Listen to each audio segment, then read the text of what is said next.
Hello everyone. आपका स्वागत है संदीप इनसाइट्स में और मैं हूं आपका host Sandeep Kaushik. And today we have very special guest with us and before I reveal her name first I would tell you something about her.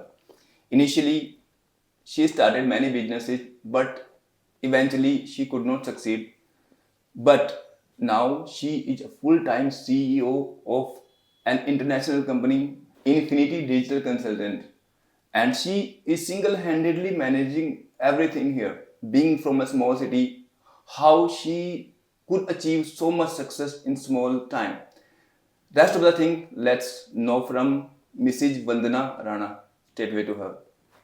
Thank you so much Sandeep ji. जैसा कि आपने अभी बताया, मैंने बहुत सारे बिजनेसेस स्टार्ट किए but because of some reasons वो वर्क नहीं कर पाए, because of bad environment, bad people, just like that. But अभी जो मैंने अपना वर्क स्टार्ट किया है infinity digital consultant, it's work properly. और ये कंपनी में हम डिफरेंट डिफरेंट क्लाइंट्स के साथ काम करते हैं। और जैसा कि आपको पता है मेरे बारे में कि मैं एक साइकोलॉजी की स्टूडेंट रही हूँ और साइकोलॉजी ने मुझे सर बहुत हेल्प किया है। इसके बारे में भी मुझे पूछना है जी। लाइक आप साइकोलॉजी की स्टूडेंट रही हैं। नॉर्मली जिसको बिजनेस करना होता है बीबीए करेगा, एमबीए करेगा, स्टडी बिजनेस में ही करता है। बिल्कुल। But being a psychologist, how you converted to an entrepreneur? Tell me this also. को सर बहुत से लोग ये बात नहीं जानते हैं कि किसी भी बिजनेस को करने के लिए सबसे इम्पोर्टेंट है जो आपके क्लाइंट हैं, आपके कस्टमर हैं, उनको समझना। और साइकोलॉजी उसमें बहुत बड़ा रोल प्ले करती है। साइकोलॉजी आपको हेल्प करता है पर्सन्स को समझने में, उनके थॉट्स को समझने में। क्योंकि जिस पर्सन को जिस चीज़ की रिक्वायरमेंट है आप उसको वही सेल कर सकते हो। जिस पर्सन को उसकी नीड ही नहीं है आप उसके सामने जाओगे, आप अपना प्रोडक्ट के बारे में बताओगे, वो कुछ वैल्यू ही नहीं करता, वो फ्रूटफुल ही नहीं है आपके लिए। इससे मुझे एक बात याद आई कि एक ना सेल्स में एक हमेशा जब भी कोई जाता है लाइक सेल्स की जॉब के लिए कोई जाता है, जी। उनसे पूछा जाता है ओके सेल दिस पेन। सो उसमें एक वो आता है कि हाँ कोई जाता है जी ये pen this would do this and writes very smoothly, that kind of thing people try to sell. But real thing वहां पे आती है कि जो आपने अभी बताया, people have to understand the requirement of the customer. Exactly. Okay. क्योंकि जिस पर्सन को उस पेन की रिक्वायरमेंट होगी, if I am a working women, right, you are a working person, हमें पेन की रिक्वायरमेंट है। अब जो पर्सन सब्जी मंडी में है या कोई वेजिटेबल सेलर है, मिल्कमैन है, उसको नहीं है उतना रिक्वायरमेंट उस टाइम पे उस चीज़ के लिए, तो वो क्यों ही उसमें इन्वेस्ट करेगा? एक 900 रुपीज़ का पेन है, वो उसमें क्यों इन्वेस्ट करेगा? उसके लिए ज़रूरी ही नहीं है वहाँ पे इन्वेस्ट करना। तो हर चीज़ की एक वैल्यू होती है और एक इम्पॉर्टेंस होती है। वो डिपेंड करता है कि परफेक्ट पर्सन के पास ही वो चीज़ जाए और वही उसको वैल्यू भी करेगा। सेल्स का एक और रूल है, जी। इफ रिक्वायरमेंट नहीं है you create the requirement. Is it good like अगर कॉन्सेप्चुअली इसकी हम बात करें, क्या रिक्वायरमेंट क्रिएट करना अच्छा है बिजनेस के लिए? ठीक है, अगर आप ह्यूमंस की बात करें, जिस पर्सन को उसकी रिक्वायरमेंट है नहीं बट आप रिक्वायरमेंट क्रिएट कर दे रहे हो, खर्चा करवा दे रहे हो साइकोलॉजी का यूज करके, क्या ये ठीक है? बिल्कुल डिपेंड करता है। वुमेन्स को ही आप लगा लीजिए, हम औरतें हैं, हमें मेकअप की, ज्वेलरी की रिक्वायरमेंट नहीं है, हमारे पास एक्सिस में एक्सेसरीज होती है। बट फिर भी जब हम एक एड को बार बार देखते हैं तो साइकोलॉजिकली क्या होता है, जब आप एक ही चीज़ को बार बार देखते हैं तो वो हमारे माइंड पे हिट करता है और हम जाके उसको कार्ट में डाल के परचेज कर लेते हैं। यस। और पता नहीं क्या क्या ट्रिक्स लगाते हैं आप लोग बेचने के लिए, FOMO, fear of missing out, ये नहीं खरीदा तो भाई तुम सुंदर नहीं लगोगे, बाकी अच्छे लगेंगे, that kind of thing you do and you use psychology for that. बिल्कुल सर, क्योंकि मुझे पता है कि जो मेरे कस्टमर हैं उनको क्या रिक्वायरमेंट है, मैं उन्हीं क्लाइंट्स को अप्रोच करूंगी। अब जिस पर्सन को रिक्वायरमेंट ही नहीं है और मैं उसके पीछे पड़ी हूँ, उनको कॉल्स कर रही हूँ, मैसेजेस कर रही हूँ, बट उनको उस चीज़ की रिक्वायरमेंट ही नहीं है, तो उसमें क्या होगा, मेरा भी टाइम वेस्ट हो रहा है और उनका भी टाइम वेस्ट हो रहा है।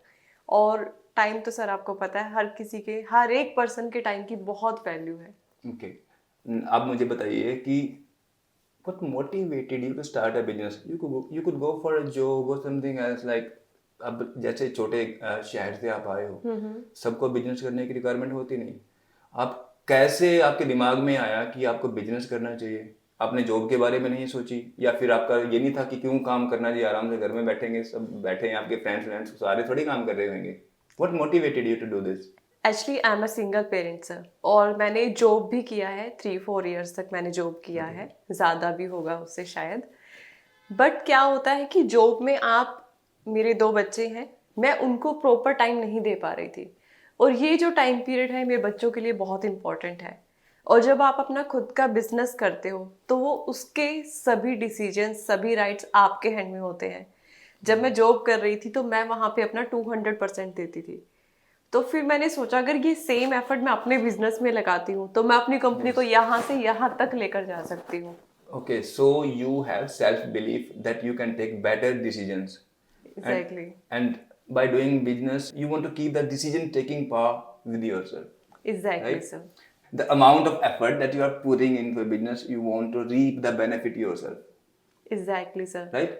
Exactly because Okay. मेरी फैमिली ने बहुत मुझे सपोर्ट किया है, मेरे पेरेंट्स ने, मेरे ब्रदर सिस्टर, वो बहुत सपोर्टिव है, तभी आज मैं यहाँ तक पहुँच पाई हूँ और आप से बात कर पा रही हूँ। Okay. बिल्कुल। But अभी आपने मेंशन किया आपके 2 बच्चे भी हैं, जी। and being a single parent, आप तो निकल जाते हो बिजनेस पे, जी। अब उनको कैसे मैनेज करोगे, ये बड़ा इश्यू है। और आपकी प्रॉब्लम नहीं है ये, बहुत सारी लेडीज का इश्यू है ये, और उनके पास तो कम से कम 2 पेरेंट होते हैं, बिल्कुल। और आप सिंगल होके कैसे बिजनेस को भी और बच्चों को भी मैनेज कर पा रहे हो? Thanks to my parents. जब भी मैं मीटिंग्स में होती हूँ सर बाहर, क्योंकि मोस्टली हम ऑनलाइन वर्क करते हैं, ऑफलाइन भी वर्क करते हैं, तो माय मदर वाज देयर, वो ही बच्चों को संभालती हैं। और अब मेरे बच्चे इतने अंडरस्टैंडिंग हो गए हैं कि उन्हें पता है कि मम्मा यहाँ नहीं है, वर्किंग है, बाहर है, तो वो भी उस चीज़ को प्रॉपरली मैनेज करना सीख गए हैं। But thanks to my parents, अगर वो नहीं होते तो शायद मैं आज कुछ भी नहीं कर पाती। कौन सी क्लास में? मेरे बच्चे सर 5th क्लास में आ जाएंगे अभी। ओके, हाँ बॉय जी। और गर्ल? मेरी बेटी बड़ी है और Okay. बेटा छोटा है। I have Okay. 2 किड्स। तो इतने छोटे बच्चे को समझ में आता है मामा को काम है डिस्टर्ब नहीं करना? एग्जैक्टली सर, मेरे बच्चे बहुत अंडरस्टैंडिंग है, टचवुड। ओके। वो हर चीज़ को, क्योंकि मैं पेरेंटिंग ही उनकी इस तरीके से कर रही हूँ कि कल को मेरे बच्चों को एक बिजनेस मिले और वो उसमें ग्रो करें, वो इधर उधर की चीज़ों में बच्चा अपना टाइम वेस्ट ना करे। एक एग्जैक्ट एक चीज़ है कि अगर वो कुछ करना भी चाहते हैं, फ्यूचर में कुछ बनना चाहते हैं, सभी के अलग अलग करियर को लेके गोल्स होते हैं, वो भी एक चीज़ है। बट उनको एक बिजनेस भी डेवलप किया हुआ मिले कि कल को उनको सब कुछ स्टार्टिंग से स्टार्ट ना करना पड़े, because they don't have their father. तो ऐसा नहीं है कि वो फिर सब कुछ शुरू से शुरू करना, वो चीज़ नहीं होगी। आप क्या चाहते हो, आपके बच्चे भी बिजनेस करें या जॉब करें, या शुरू में जॉब करें फिर बिजनेस करें? बिल्कुल। What's your like, what do you think about it? मैं चाहती हूँ कि स्टार्टिंग में मेरे बच्चे जॉब करें, वो वर्क की वैल्यू को समझें, क्योंकि एकदम से सब कुछ पका पकाया मिल जाना भी सही नहीं होता बच्चों के लिए। यस। वो जॉब करें, उनकी रिस्पॉन्सिबिलिटीज को समझें अच्छे से, तभी वो लाइफ में ग्रो कर सकते हैं। तो ये मैसेज बाकी के लिए भी है, people should first earn the thing they want to do. ऐसा नहीं है कि आप बना बनाया बिजनेस उनको दे दोगे तो वैल्यू उनकी समझ में आनी नहीं है। तो initially so that work culture को समझो, एक कंपनी कैसे फंक्शन करती है, कैसे क्लाइंट्स आते हैं, कैसे बिजनेस चलता है, वो हम उनको समझना पड़ेगा पहले, फिर आप बोल सकते हो कि बिजनेस के लिए रेडी हैं। ये कोई जरूरी नहीं है कि वो जाके किसी और की कंपनी में काम करें, work as an employ in your company. Yes sir, मैं अपनी कंपनी में उनको जॉब दूंगी, और पहले मैं उनको अच्छे से इंटरव्यू लूंगी। जब वो इंटरव्यू क्लियर करेंगे देन तभी उनको जॉब मिलेगा, नहीं तो वो फिर से जाके प्रिपेयर करेंगे और उसके बाद वो वर्क स्टार्ट करेंगे। आपके पहले जो 2-3 बिजनेस आपने किए, जी। क्या रीजन रहा कि आप कह रहे हैं कि फेल हो गई, या फिर ज्यादा सक्सेस आपको नहीं मिली, आपको बंद करने पड़े, क्या हुआ उस टाइम? एक्चुअली कुछ तो सर कोविड का रीज़न था। कोविड की वजह से बहुत ज़्यादा मेरा लॉस हुआ, क्योंकि कोविड टाइम पे सभी को पता है कि कितनी ज़्यादा सबको प्रॉब्लम्स आई। उसके बाद मैंने पार्टनरशिप में वर्क स्टार्ट किया, तो 2 पार्टनर्स तो बहुत अच्छे थे। एक पार्टनर ने हमें बहुत चीट किया, उसकी वजह से हमें बहुत ज़्यादा लॉस हुआ, और मुझे कुछ क्लाइंट्स का वर्क फ्री में भी करा के देना पड़ा, खुद से पे करके। को सारी पेमेंट्स उसके पास चली गई थी, लैपटॉप्स उसके पास थे, तो बहुत लॉस हुआ उन चीज़ों को लेकर। बट ऐसा नहीं है, मैं कभी भी लाइफ में डीमोटिवेट कभी फील नहीं करती, मैं हमेशा मोटिवेटेड रहती हूँ, just because of psychology. Psychology आपको हमेशा पॉजिटिव रहना सिखाता है। आपको लाइफ में बहुत सारी रिस्पॉन्सिबिलिटी है, पर्सनल लाइफ भी मैनेज करनी है, प्रोफेशनल लाइफ भी मैनेज करनी है, पेरेंटहुड भी देखना है। जी। स्ट्रेस नहीं होता? होता है, बहुत होता है, बट उसको हम कंट्रोल कर सकते हैं स्ट्रेस को, अपना अच्छा हेल्दी लाइफस्टाइल रख के। ओके। आप योगा करती हूँ मैं, और जब भी मुझे लगता है कि स्ट्रेस लेवल वर्कलोड बढ़ रहा है तो मैं बीच में रेस्ट लेती हूँ। और मेरे पेरेंट्स भी मेरी बहुत हेल्प करते हैं कि वो बच्चों को होल्ड करके रखते हैं और तब तक मैं अपना वर्क फिनिश कर सकती हूँ। तो बहुत सारी चीज़ें हैं। That means you have very supportive parents. Exactly sir. Stress होता है तो आपको हेल्प मिल जाती है, मतलब। एग्जैक्टली, क्योंकि अगर आपके पास सपोर्ट नहीं होगा तो आप कुछ भी नहीं कर सकते। आप पर्सनली प्रोफेशनली आप कोई भी वर्क के साथ जस्टिस कर ही नहीं सकते हो। ओके। सो स्ट्रेस को मैनेज करने के लिए कुछ yoga, pranayama, everything, something like that, do you do that? Yes sir. क्योंकि मॉर्निंग में क्या होता है कि बच्चों को स्कूल जाना होता है, तो उस टाइम पे वो चीज़ सबसे ज़्यादा इम्पोर्टेंट रहती है। बट उसके बाद मैं योगा करती हूँ क्योंकि मुझे फिट रहना है। Now I am 35 years old। Actually आपको एक एज में आके भी आपको फिट रहना बहुत इम्पोर्टेंट है।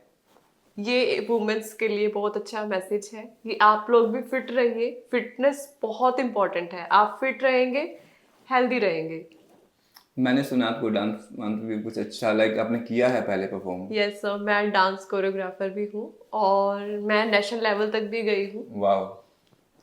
डांस कॉम्पिटिशन्स वगैरह में, और स्टेट लेवल चैंपियन तो मैं थी अपने टाइम पे। Wow, that's great. इतना कुछ मैनेज आपने कर लिया इतने कम टाइम में, लाइक योगा में भी एक्सपर्ट हो, जी। डांस में भी एक्सपर्ट हो, like what form of dance you are talking about? देखिए, हम जो चाहते हैं हमेशा लाइफ में वो हमें नहीं मिल पाता। ओके। कई बार क्या होता है कि मैं बनना चाहती थी एक psychiatrist, okay. But in laws की साइड से सपोर्ट नहीं मिला, तो वो मैं नहीं बन पाई। तो फिर मुझे डांस कोरियोग्राफर तो मुझे बनना ही था, मेरा ड्रीम था। फिर वो किया, देन कुछ हेल्थ इश्यूज हुए जिसकी वजह से डॉक्टर ने मुझे डांस के लिए मना कर दिया था, तो वो मुझे छोड़ना पड़ा। तो फिर मुझे एक ऐसा वर्क प्लेटफॉर्म चाहिए था जहाँ पे मैं बिना डांस बिना फिटनेस क्लासेस के भी मैं सरवाइव कर सकूं, क्योंकि मैं घर नहीं बैठ सकती थी। मेरे लिए वर्क करना बहुत इंपॉर्टेंट है, because not because of my kids, because of me. मुझे खुद को भी मेंटेन करके रखना है, खुद को भी बिजी रखना है लाइफ में। Health issue, like what kind of health issue? मेरी बैकबोन में प्रॉब्लम आ गया था, डिस्क में। तो फिर आप नहीं कर सकते, बहुत ज़्यादा प्रॉब्लम बढ़ती जा रही थी, तो इसलिए वो मुझे स्किप करना पड़ा। ओके। और योगा कर पाते हो? जी, योगा मैं कर लेती हूँ क्योंकि वो मुझे पता है कि मुझे किस लेवल तक करना है। एक बैलेंस करके मैं चीज़ें करती हूँ, वो बहुत इम्पोर्टेंट है। Being a woman, you are doing so many things. और भी बहुत सारी लेडीज हैं जो करना चाहती हैं कुछ, बहुत सारी तो ये सोचती रह जाती हैं जी थोड़े दिन बाद शुरू करेंगे, थोड़ा ठीक हो जाएगा, बेटा स्कूल जाने लगेगा तो शुरू करेंगे, फिर टाइम मिलेगा। बट आपके छोटे बच्चे हैं, उसके बावजूद भी आपने इतना कुछ अचीव कर लिया। ओके। आप कुछ ऐसा बताओगे लाइक विमेन के लिए खास कुछ मैसेज है, लाइक किस तरह से वो मैनेज करें, और जो उन्होंने ड्रीम कभी सब बचपन में देखा होगा, जो वो शादी के बाद, बच्चे होने के बाद भूल गए होंगे शायद, या कहीं ना कहीं उनके दिमाग में एक सबकॉन्शियस माइंड में होगा कि कुछ दिनों के बाद ये शुरू करेंगे। क्या ये कुछ दिन कभी खत्म होते हैं? कल कभी आएगा? तो अगर कल को लाना है तो क्या माइंडसेट होना चाहिए ताकि वो अपना काम शुरू कर पाए एटलीस्ट? देखिए, वुमेन्स के लिए क्या होता है ना, कल कभी आता ही नहीं है, तो उसके लिए सबसे इम्पोर्टेंट है, सबसे पहले आप खुद से प्यार करना सीखिए। जब आप खुद से प्यार करना सीख जाएंगे तो आपके पास खुद के लिए खुद ही ऑटोमेटिकली टाइम आना शुरू हो जाएगा। जब आपके लिए पास अपने लिए टाइम होगा। इससे ना मुझे एक गाना याद आया। जी। तो मेरी केयर नहीं करता, समथिंग लाइक दैट। वो एग्जैक्टली। ये वेट करते रहते हैं जी दूसरे उनका केयर करेंगे, बिल्कुल। और ये मुझे लगता है बहुत गलत है। उनको ये रहता है जी मेरा ध्यान नहीं रखता, मुझसे पूछता नहीं, या फिर फैमिली में कोई मुझे पूछ नहीं पूछ रहा नहीं रहा है। है। भाई उस माइंडसेट से बाहर निकलो, खुद की केयर करो। आपको गाड़ी चलाना सीखना है, आपको बिजनेस करना है, या फिर कोई और है वो भी क्लास ज्वाइन करनी है, खुद निकलो, खुद करो। आपको हेल्दी लाइफस्टाइल अपनाना है, डोंट वेट फॉर कि पड़ोस की एक लेडी आएगी उसके साथ आप घूमने जाओगे। छोड़ दो, आप निकलो, कारवां खुद बनता जाएगा। बस निकलने की देर है। बिल्कुल, आप खुद से प्यार करना सीखिए और फिर देखिए कि आपकी जिंदगी कितनी खूबसूरत बन जाती है। आप और लाइक माइंडसेट का क्या इफेक्ट होता है एक सक्सेस के लिए? माइंडसेट बहुत इंपॉर्टेंट है सर। अगर कोई भी मैन है, वुमेन है, उसको एक सक्सेसफुल बिजनेसमैन या बिजनेस वुमेन बनना है, तो उसको बहुत पॉजिटिव माइंडसेट के साथ और पेशेंस के साथ चलना बहुत जरूरी है। हाँ, एक और बात है लाइक जब हम बिजनेस शुरू करते हैं एक बजट दिमाग में आता है जी, इतना सारा पैसा खर्च होने वाला है और अगर हम फेल हो गए, सबसे बड़ा डर पता है क्या होता है? फेलियर का डर। बिल्कुल। बहुत सारे इंसान इस बात से डर के बिजनेस नहीं कर पाते, अगर ये फेल हो गया तो क्या होगा, मतलब वो जो पैसे खर्च होंगे उसको हम रिकवर कैसे करेंगे, क्या हम दोबारा कभी उठ भी पाएंगे? इस डर से बहुत सारे लोग जो है बिजनेस को शुरू नहीं कर पाते। मैंने सुना है कि first step is the hardest, है ना? एग्जैक्टली। तो ये डर आपको नहीं था कि फेल हो गए तो क्या होगा, क्योंकि आपने पहले भी कुछ इनिशिएटिव लिए थे जो सक्सेसफुल नहीं हुए, जो आज आप एक सक्सेसफुल इनिशिएटिव लेके आप कर पा रहे हो। तो ये डर को हम कैसे मैनेज करें कि हम कर पाए? सर बिल्कुल, क्योंकि डर के आगे जीत है। जब तक आप कोई चांस नहीं लोगे, आप सक्सेसफुल भी नहीं बन पाओगे। मुझे भी बहुत लॉसेस हुए हैं, कई कई लाख रुपए के लॉसेस हुए हैं, बट मैंने कभी लाइफ में हार नहीं मानी। हर चीज से आप हमेशा ये देखो सर कि आप हर फेलियर से आप कुछ ना कुछ सीखते हो। जब भी हम कहीं पे फेल होते हैं तो हम उस चीज से सर लर्न तो बहुत कुछ करते हैं। यस, या तो सक्सेस मिलेगी बिल्कुल। या फिर लर्निंग मिलेगी। और फेलियर मुझे लगता है कि कभी कुछ नहीं होता ऐसा वर्ड, हमेशा सक्सेस ही होता है। बस एक ये कुछ स्टेप्स होते हैं जो आपकी सक्सेस के और आपके बीच में होते हैं, जिसको आपको बहुत पीसफुल के साथ, बहुत पॉजिटिव एनर्जी के साथ, पॉजिटिव माइंडसेट के साथ क्लियर करना होता है। आज बहुत कुछ आपसे सीखने को मिला। एक छोटे शहर से निकलने के बाद आज एक इंटरनेशनल कंपनी की आप सीईओ बन चुकी हैं। May God bless you and you achieve many more laurels in your life. Just before I finish this, just tell us one message that you want to give to our audience. जी बिल्कुल। Thank you so much Sandeep ji, मुझे यहाँ पे बुलाने के लिए। और मैं हमारी ऑडियंस को ये कहना चाहती हूँ कि कभी भी लाइफ में कुछ भी स्टार्ट करना हो, हमेशा पॉजिटिव माइंडसेट रखें और खुद से प्यार करना सीखिए। खुद से प्यार करना बहुत ज़रूरी है, तभी आप अपने लिए कुछ कर पाएंगे। मैं खुद से बहुत प्यार करती हूँ और मैं अपनी वैल्यू भी समझती हूँ, क्योंकि मुझे पता है मेरे पेरेंट्स के लिए, मेरी फैमिली के लिए, मेरे बच्चों के लिए मैं क्या वैल्यू रखती हूँ। इसलिए मैं खुद से इतना प्यार करती हूँ और हर चीज़ को प्रॉपर करने की कोशिश करती हूँ। तो आप लोग भी कीजिए। राधे राधे।